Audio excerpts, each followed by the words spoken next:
ഒരു പഴയ വീഡിയോയിൽ യമാലിന്റെ മുൻ കാമുകി യമാലിന്റെ കുഞ്ഞൻ സഹോദരനൊപ്പം കളിക്കുന്ന ദൃശ്യങ്ങളാണ് കാണുന്നത്. പക്ഷേ വീഡിയോ ശ്രദ്ധിച്ചവർക്ക് ഒരു കാര്യം വ്യക്തമായിരുന്നു: കുഞ്ഞന് അവരോട് അത്ര താല്പര്യമില്ലാത്തതുപോലെ.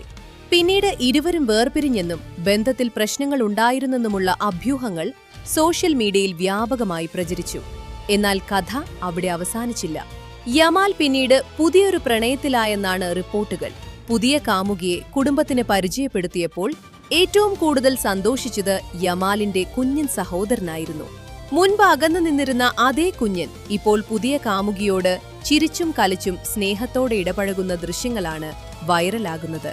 ഇപ്പോൾ ആരാധകർ തമാശയായി പറയുന്നത് ഒറ്റ കാര്യം മാത്രം: യമാൽ പെൺകുട്ടിയെ തെരഞ്ഞെടുക്കുന്നതിനു മുൻപ് കുഞ്ഞൻ സഹോദരന്റെ അനുമതി വാങ്ങിയാൽ മതി. കളിക്കളത്തിലായാലും ജീവിതത്തിലായാലും കുഞ്ഞൻ സഹോദരന്റെ തീരുമാനം തന്നെയാണോ ഫൈനൽ?